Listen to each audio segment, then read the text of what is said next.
que acarrió la muerte de un alumno del colegio que fue llevado desde el Colegio Independencia en andas a la Plaza de Armas, y allí, digamos, se invocaba una vez más la tan mentada Arequipa Revolución. Esta Arequipa Revolución ha sonado muchas veces y en tantas también de los propios jóvenes, universitarios y escolares. Esta es la gesta de los estudiantes del Colegio Honorio Delgado. Al final tiene un anexo que es la nota del periódico, que dice lo siguiente: un fallecido y 3 heridos por explosión en huelga de estudiantes. Es decir, Goyo Torres está tratando un hecho histórico, algo tomado de la realidad. Por supuesto, todos los entremeses, como corresponde al ámbito de la literatura, son ficcionalizados para presentarnos una visión de mundo, como ya había tratado de sostener, ¿no? Y esto me parece lo más interesante. He visto con mucho, debo decir, con mucho gusto, con mucha emoción y quizá con cierta envidia, la destreza del manejo técnico que en este libro particularmente está usando Goyo Torres, ¿no? El lector atento, digo, no debería dejar pasar el hecho de que en el primer capítulo 12 horas, inicie con un narrador interno que está utilizando la segunda persona. El segundo capítulo es un narrador omnisciente. El tercer capítulo es un narrador interno en primera persona. El cuarto capítulo es un narrador en primera persona, un narrador interno en primera persona, pero el plural, de tal manera que la voz no es solamente de un sujeto, sino es la voz del colectivo, de la pluralidad, digamos, más o menos como la voz que se logra en los cachorros en ciertas partes, ¿no? Una voz colectiva. Y luego, este recurso técnico es también, digamos, serial, ¿no? Avanza, hay un capítulo que es, todo el capítulo es solamente una entrevista en radio y digamos, funciona como casi como un diálogo teatral, ¿no? Digamos, este recurso, este manejo de las técnicas este gesto técnico no es, digamos, totalmente casual, no es inocente, ¿no? Es a través de los recursos técnicos que también hace que esa voz, esa visión de mundo, a través de un manejo muy diestro de la técnica, presente una madurez, presente una visión de un mundo más complejo, ¿no? Esto es una de las cosas que yo particularmente como narrador también inmediatamente he visto y me ha llamado la atención, y cómo Goyo Torres va sembrando, digamos, una forma de decir, una forma de manejar el discurso solamente a través de las técnicas, sin todavía tocar el contenido, sin todavía tocar, digamos, la visión histórica que tiene, ¿no? Eso me ha parecido que Goyo, en este libro en particular, ha mostrado una destreza mayor que en de sus otros libros, ¿no? Que Espejos de Humo, por ejemplo, es un libro muy destacado, es un libro muy importante en la narrativa nacional, en la narrativa regional. Pero a mí me parece que este libro goza de un dominio, de una destreza técnica narrativa mayor que en todos sus libros. Y no solamente la técnica, sino el lenguaje, ¿no? El lenguaje me parece que también ha alcanzado una madurez por la que ya podemos hablar del escritor Goyo Torres con una voz personal, con una voz personalísima, ¿no? Es, creo que, identificable. Podemos leer unas páginas de Goyo Torres después de este libro e identificar que se trata del estilo de Goyo Torres. Las remembranzas al mundo infantil juvenil, es una constante en su narrativa. Este libro también incurre en eso. Podemos decir que hay, especialmente, yo siempre he creído esto, que Goyo tiene una nostalgia por el mundo infantil, juvenil, especialmente por sus obras anteriores. Aquí me parece que no se plasma esa nostalgia. Aquí se impone más bien una visión realista, se impone una visión, creo, contestataria, revolucionaria. Los jóvenes están haciendo una protesta porque a través de unas oscuras negociaciones la región de educación ha cedido el terreno al sector privado, ¿no? Y los jóvenes están haciendo una lucha por esto, ¿no? Entonces aquí vemos una gesta, pero también al que se le da un marco económico, ¿no? No es a cualquier sector, sino es el sector privado. Hay una visión de que la educación es fundamental, es importante, la educación pública, ¿no? La universidad pública, en muchas ocasiones he escuchado expresarse a Goyo de la universidad pública en el sentido de que es fundamental para la sociedad, ¿no? Aquí está ese pensamiento, aquí está plasmado esa visión de esta realidad, ¿no? No es solamente una circunstancia que puede llamar la atención porque ha salido en los periódicos, porque ha habido un muerto, 3 heridos, todos estos han sido menores de edad, sino está el hecho de la lucha en defensa de la educación pública, de la educación que, digamos, es auténticamente liberadora del pueblo, ¿no? Esa es la posición de Goyo Torres, ¿no? La portada al inicio a mí me generó cierta duda. Dije, pudo haberse hecho una mejor portada, ¿no? A lo lejos quizás ni siquiera se ve, se distingue bien de qué se trata. Se trata de una marcha. Eso es este libro. Pienso que este libro es una arenga política, una arenga contestataria, pero no al estilo panfletario, no al estilo de los escritores llamados comprometidos, ¿no? El dominio técnico, la maestría con la que trabaja Goyo Torres aquí es, digamos, lo suficientemente artística como para desplazar esa posición, ¿no? Eso que se podría acusar a este libro de tener compromiso social.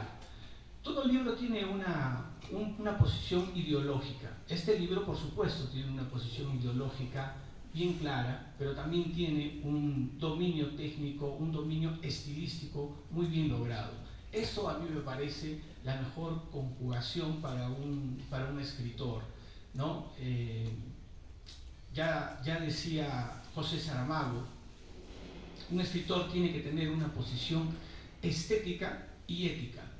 Si solamente hay un dominio, si solamente hay una maestría en lo estético y no en lo ético, es un producto literario que seguramente podría desmerecer.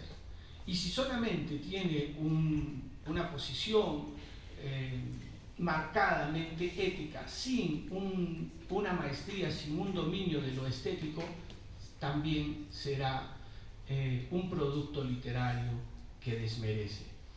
Saludo y felicito a Goyo Torres porque este libro puede expresar de manera muy nítida esas dos posiciones muy dominadas. Muchas gracias por su atención.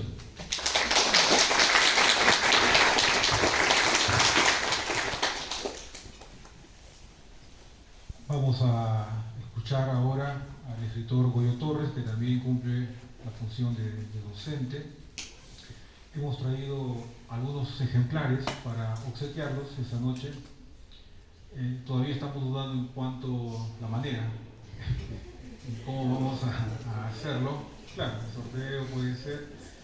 Veo algunos egresados de nuestra escuela, también los saludo a todos ellos. No esperamos la presencia tan abrumadora esta noche por parte de ustedes. Eso, digamos que favorece la gestión que venimos realizando en torno a considerar el libro como protagonista de nuestra escuela. De tal manera que eso alienta que continuemos con actividades similares en donde justamente ustedes participen y puedan conocer algo más acerca de la función que tiene nuestra escuela en la comunidad. A continuación, recibimos con un fuerte aplauso a Goyo Torres.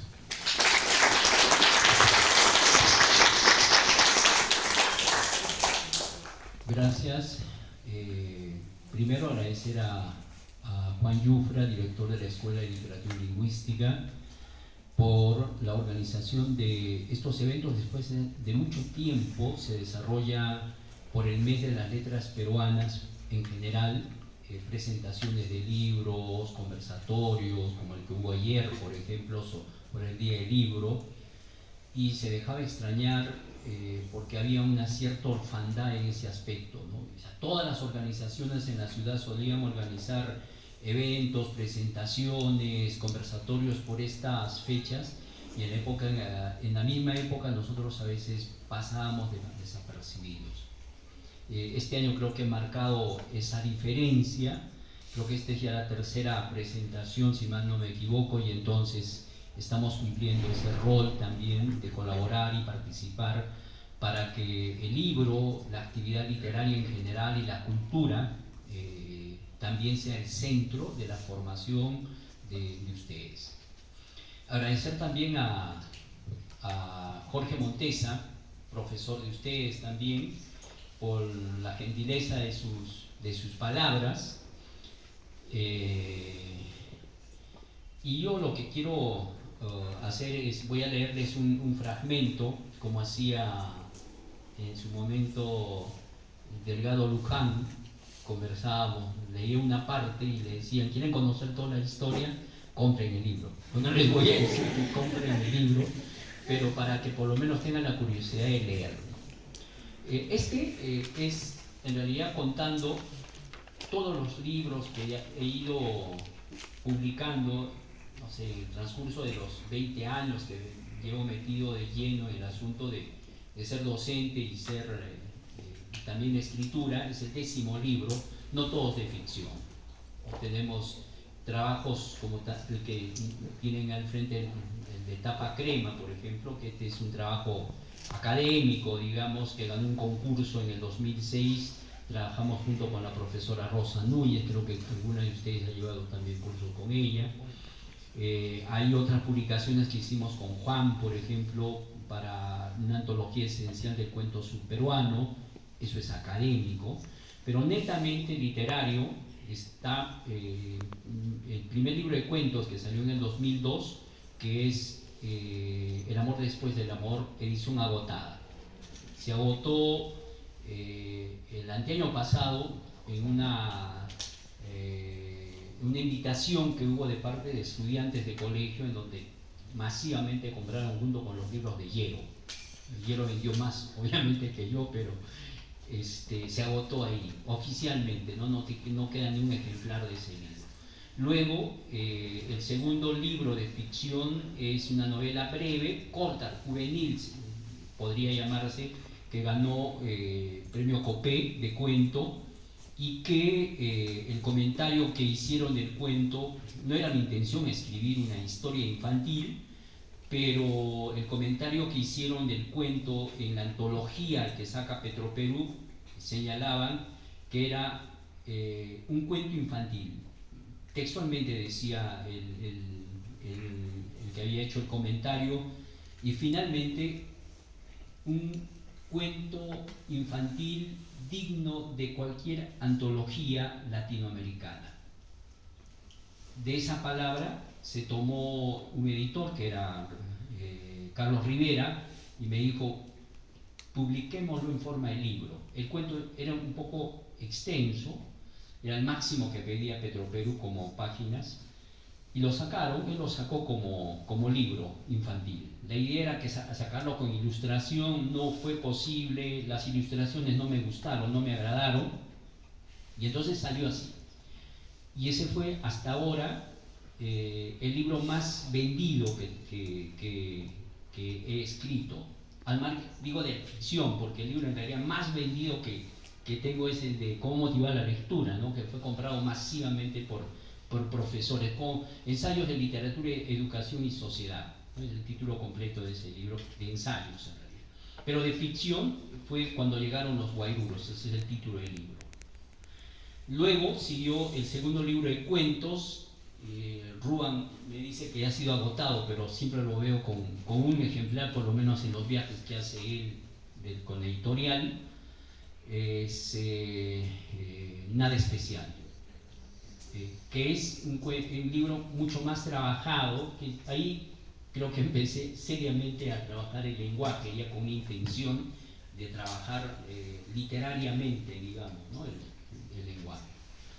Ese es el segundo libro de cuentos. Antes está esta novela, que también fue finalista del concurso de novela de Cámara Peruana del Libro, Espejos de Humo, del 2010, ¿no? Que es una novela histórica que he hecho mención Jorge. Y luego viene este libro que es... me olvidaba, el año pasado gané... el libro ganó en realidad un concurso de novela, el 9º concurso de literatura infantil de la editorial Altazor. Publicaron 1000 ejemplares, no tengo ni un ejemplar. Parte, además del pago económico, era que me daban 80 ejemplares, me dieron los 80 ejemplares y se desaparecieron acá. O sea, no me queda ni un ejemplar, ¿no? Y por eso tengo problemas además de cómo conseguir para el proyecto que se tiene el plan lector, ¿no? Esa ya es una intención, esa novela, Pelota de Trapo es el título de la novela. Ya hay un trabajo muy serio de lenguaje sobre todo. Y un trabajo paralelo, en realidad es un trabajo anterior a esa novela, Pelota de Trapo, pero es una novela que ha ido madurando desde 2012 en realidad.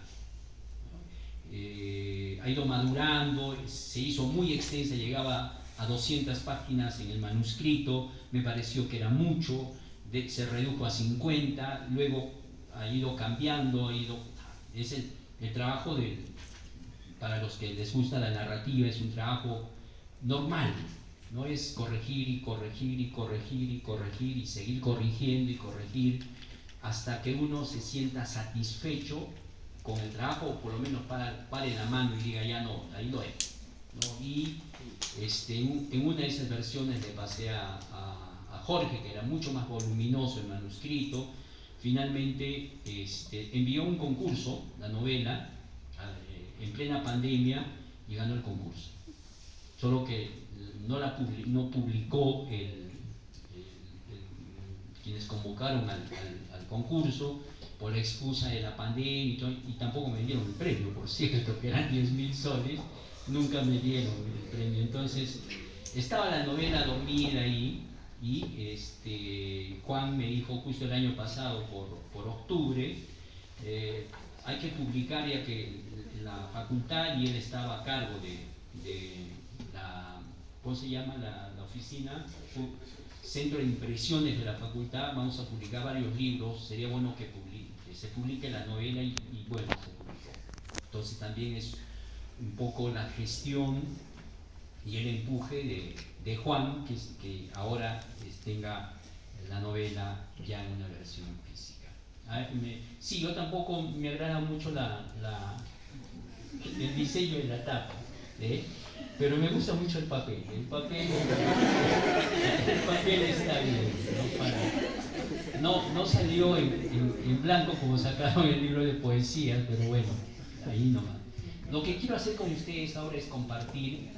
Ya Jorge ha adelantado algo de qué trata la novela. Quiero leerles una de las divisiones, 11 horas. La novela está diseñada por horas porque todo el proceso tiene 3 días. O sea, la historia se cuenta durante los 3 días que hay la toma del colegio, porque es un hecho histórico además. Y sería largo además explicar, como en algún momento en la conversación José Gabriel decía, eran otras épocas en el que Arequipa, a finales de los 70, inicios de los 80, vivía una efervescencia social. El compromiso político era muy fuerte. Había una federación de estudiantes secundarios que agrupaba a estudiantes secundarios en Arequipa, que era la FESA, Federación de Estudiantes Secundarios de Arequipa, en la que estaban inscritos los estudiantes de los colegios más importantes de Arequipa. Y entonces ya se pueden ustedes imaginar que en un contexto de inicios de la lucha política violentista además de la época, pueden ver la efervescencia que había. En ese contexto es que se producen varias tomas, no solo el Colegio Norio Delgado, sino también recuerdo por la conversación con Juan Pablo, también Luna Pizarro toman los locales. Entonces el contexto político es importante para comprender esos hechos que hoy sería impensable, ¿no? Que estudiantes tomen el colegio y se produzca todo lo que se relata en la historia. Les leo una de las partes que es 11 horas. Han encadenado las puertas, gritó Carlanga al regresar del baño.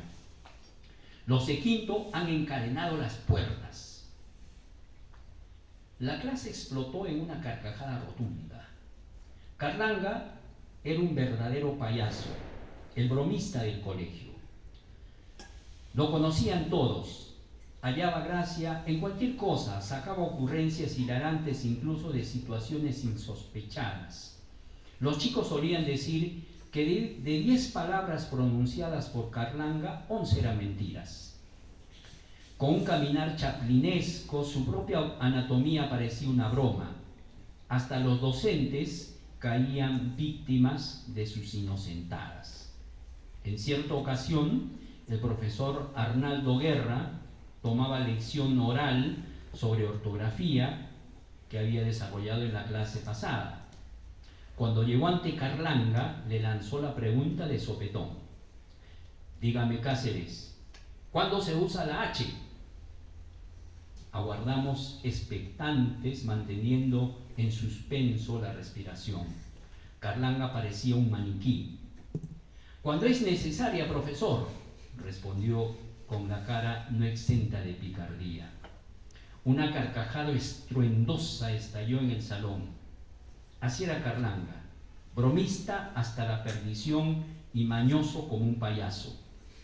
Por esos días tomó en serio su anuncio por eso nadie tomó en serio su anuncio del encadenamiento.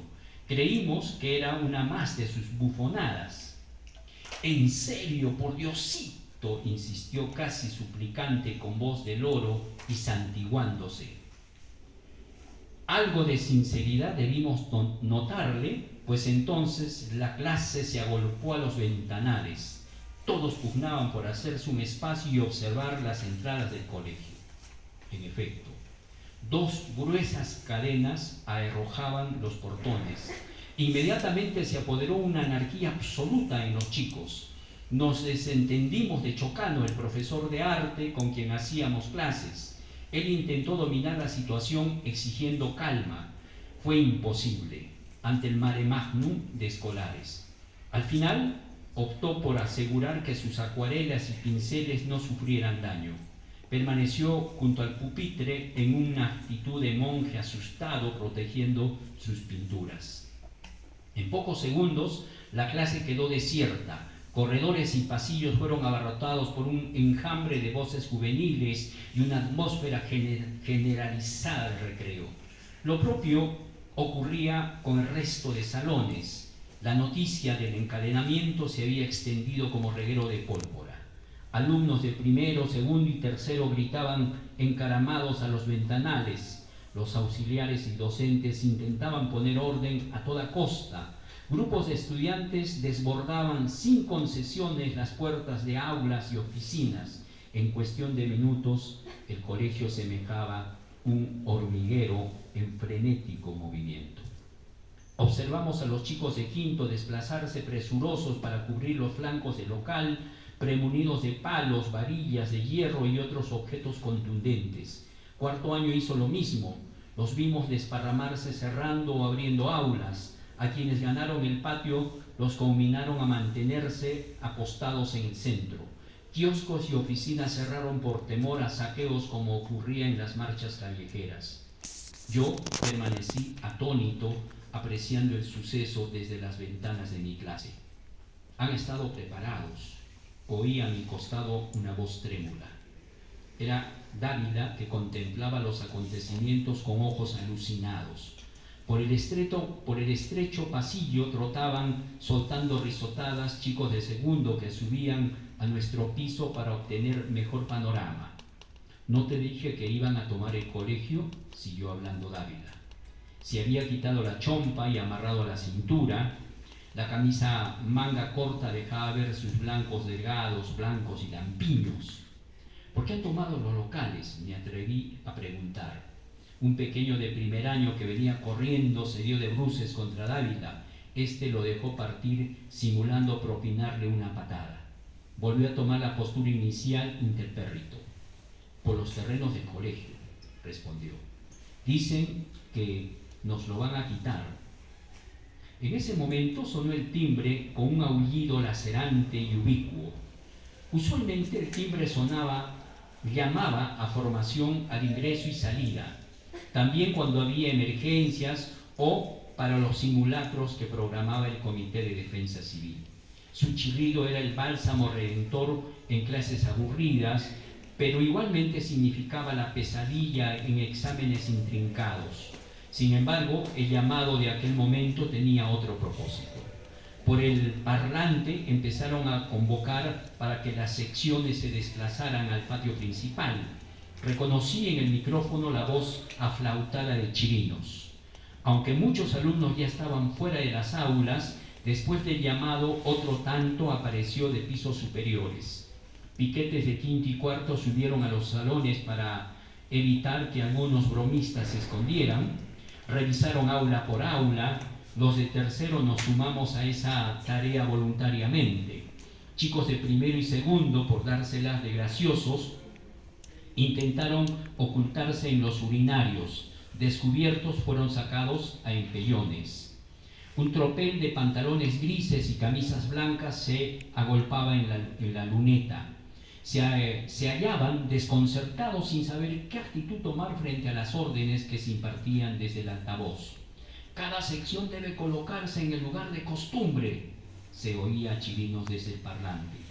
Repito, cada sección debe formarse en el lugar de costumbre. El eco de su voz amplificada retumbaba en las paredes.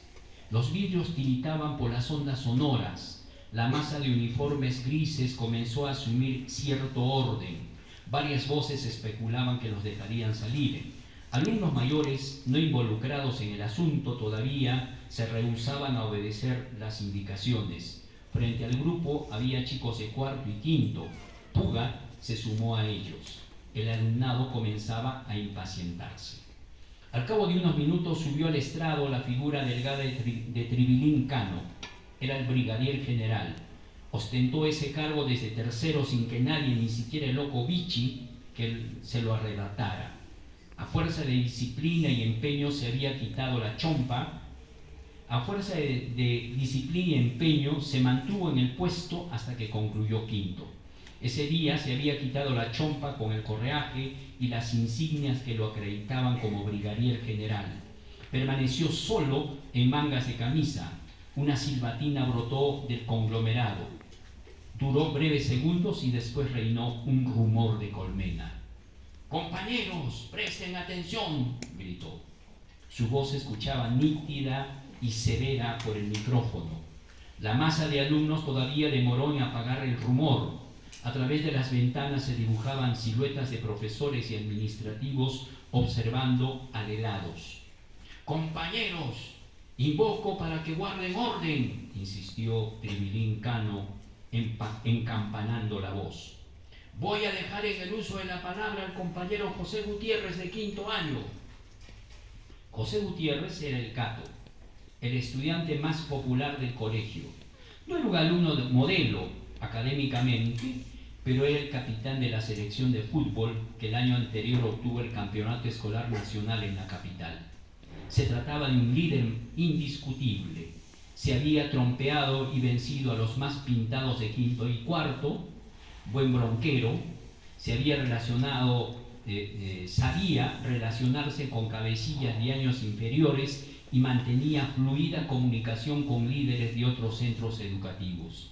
Por increíble que parezca, manejaba el colegio a su antojo.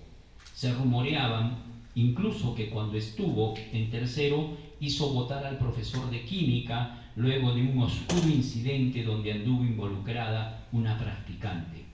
El Gato subió al estrado y cogió el micrófono. Traía la camisa desabotonada y un polo blanco.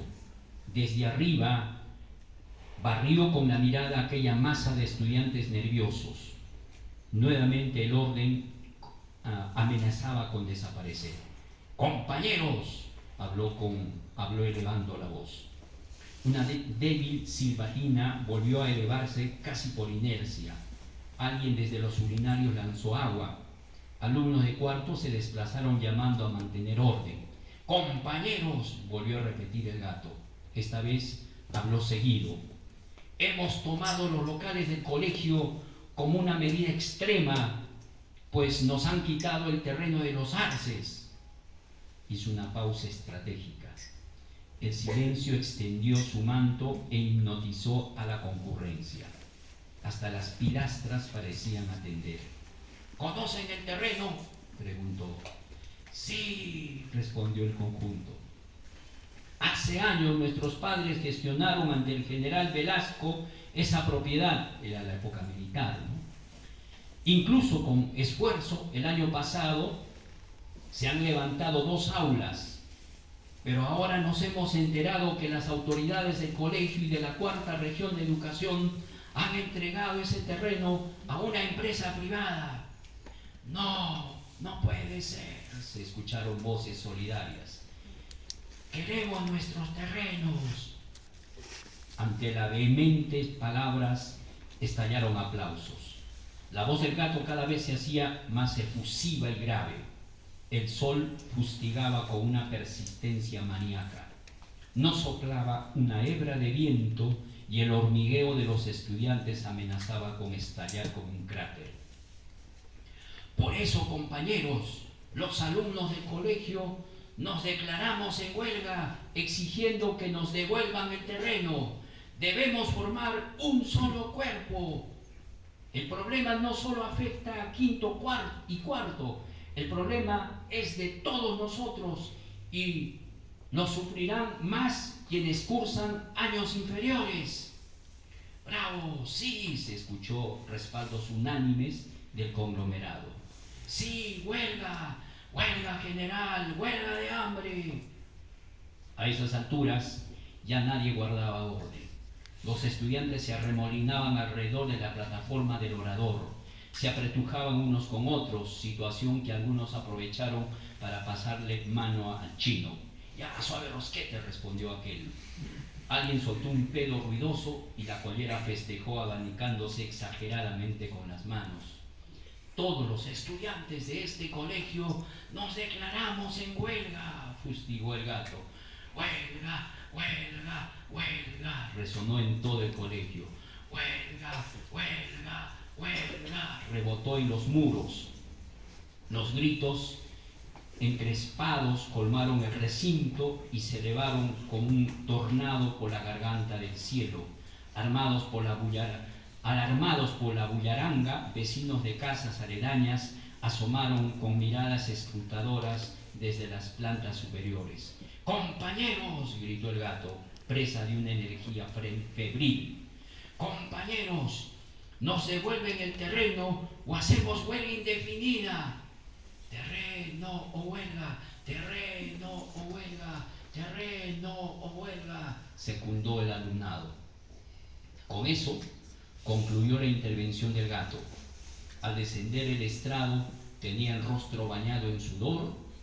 Una explosión de aplausos festejó al orador y sus allegados lo rodearon para felicitar. Gracias.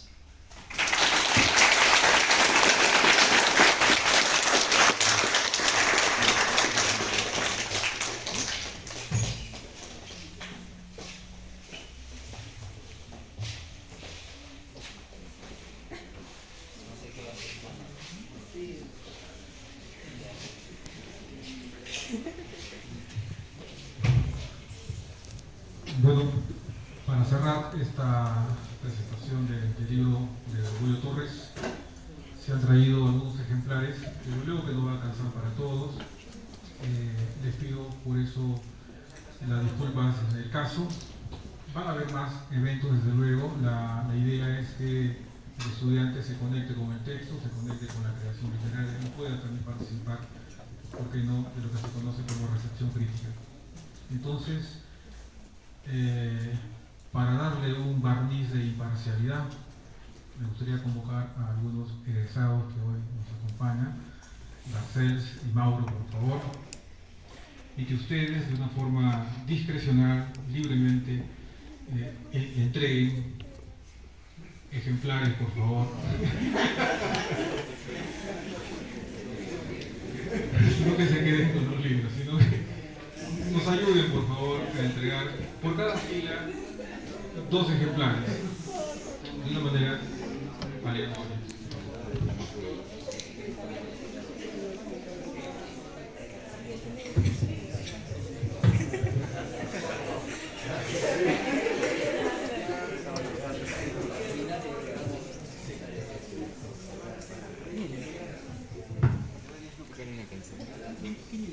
Por fila. Ya entregaron, Garcés.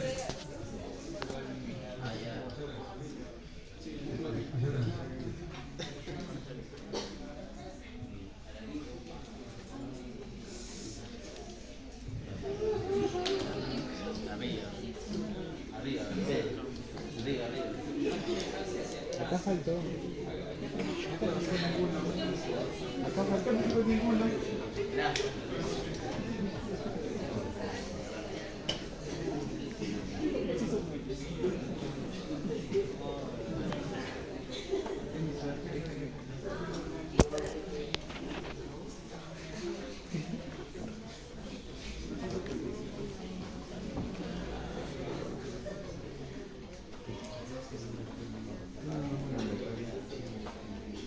Dime el número 5, 6, 7.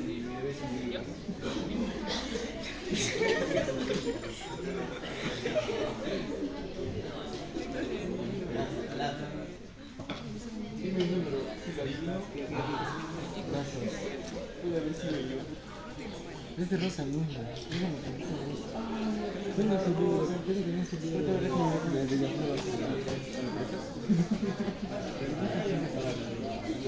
Acabar, ¿no? ¿Cuál te toca ahí? Deporte Goyo, ya este se me quería. Pregunta a Lucas, te lo digo. No, ¿de qué está? El familia de finanzas. Ah, ese es de una recomendación de escritores que pasan desapercibidos. Es por un trabajo de investigación de supervisión literaria.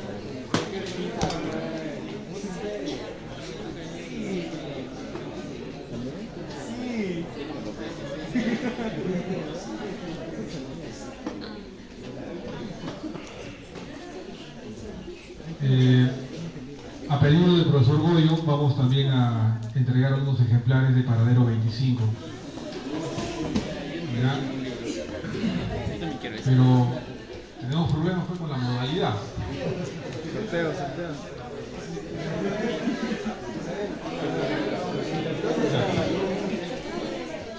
Para hacerlo lo más rápido posible, haremos algunas preguntas. ¿Ya? El primero que levanta la mano y responde acertadamente, se acerca, recoge su libro, genial, listo. ¿Ya? De corte académico, cultura general, ya, sobre el curso de cultura general. Ya, es muy sencillo, básico, levantan la mano y responden. ¿Ya? Los juegos verdaderos, autor de la novela.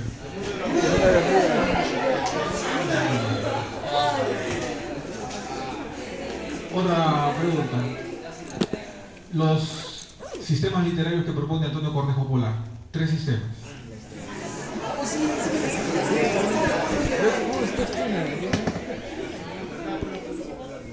Los ocultos, ya, bien.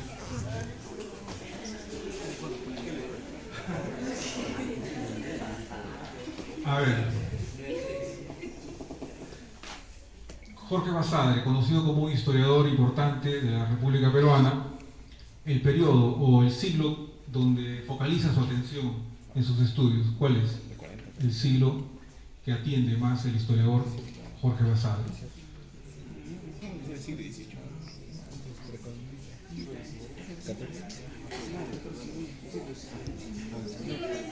No. Siglo XIX. Pero sí sabía. Levanta la mano. Acá respondió primero.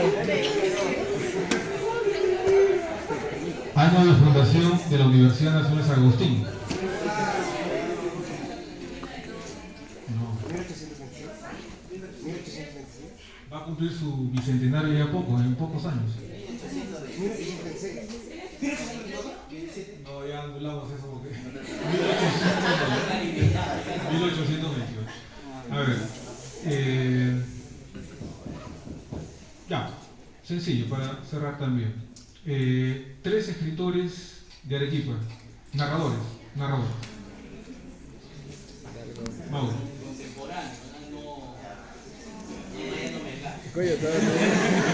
Narradores.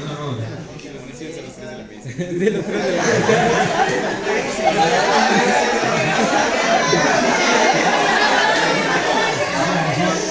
Tres pedimos Ya, 3. Teresa Rosas. Ya, Teresa Ruirosa, Fátima Carrasco y Osvaldo Chañar. Así es que me sonó. Un texto final.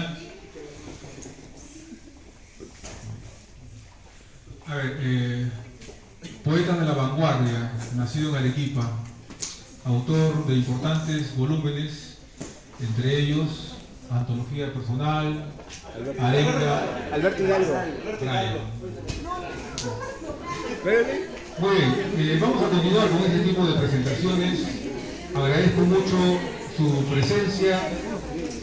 Vayan con calma. Buenas noches. Hasta luego.